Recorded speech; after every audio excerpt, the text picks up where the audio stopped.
Yanvarın 20-sində Azərbaycan Respublikasının Prezidenti İlham Əliyev Davosda aktivlərin idarə olunması üzrə dünyanın aparıcı şirkətlərindən biri olan BlackRock'un baş icraçı direktoru Larry Fink və bu şirkətin tərkibinə daxil olan Global Infrastructure Partners şirkətinin təsisçisi, sədri və baş icraçı direktoru Adeboya Agunlesi ilə görüşüb. Söhbət zamanı Azərbaycan Respublikası Dövlət Neft Fondu ilə BlackRock arasında mövcud əməkdaşlığın cari vəziyyəti və inkişaf perspektivləri, həmçinin Azərbaycanda infrastruktur sahəsində potensial investisiya imkanları müzakirə olunub. Dövlətimizin başçısının Davosa səfəri çərçivəsində Dövlət Neft Fondu ilə BlackRock və bu şirkətin tərkibinə daxil olan Global Infrastruktur İnvestisiya İdarə Etmə şirkəti olan Global Infrastructure Partners arasında uzunmüddətli əməkdaşlığa dair niyyət protokolunun imzalanmasının əhəmiyyətinə toxunulub. Sənəd mövcud əməkdaşlığın uzun müddətli strateji çərçivədə davam etdirilməsini, eləcə də beynəlxalq infrastruktur investisiya platforması çərçivəsində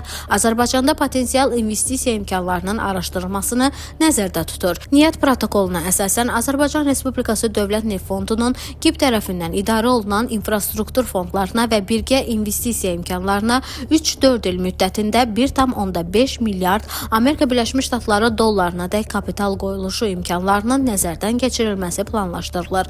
Əməkdaşlıq çərçivəsində Azərbaycanda regional bulud və süni intellekt tələbatına xidmət edən məlumat mərkəzləri və infrastruktur üzrə potensial investisiya imkanlarının dəyərləndirilməsi, hava limanı infrastrukturu sahəsində Global Infrastructure Partners'ın əməliyyat və idarə etmə təcrübəsi nəzərə alınmaqla tərəfdaşlığın perspektivlərinin araşdırılması nəzərdə tutulur. Qeyd edək ki, Azərbaycanda və ya ölkəmizlə əlaqəli infrastruktur aktivlərinə dair investisiya imkanlarının dəyərləndirilməsi də əməkdaşlığın əsas istiqamətlərindəndir. Niyyət protokolu Dövlət Neft Fondunun qlobal investisiya ekosistemində mövqeyinin möhkəmləndirilməsinə, beynəlxalq tərəfdaşlarla əməkdaşlığın daha da genişləndirilməsinə və Azərbaycanın strateji əhəmiyyətli infrastruktur sahələrində uzun müddətli investisiya imkanlarının formalaşdırılmasına töhfə verəcək. Görüşün sonunda Azərbaycan Prezidentinin iştirakı ilə niyyət protokolunun mübadiləsi mərasimi olub.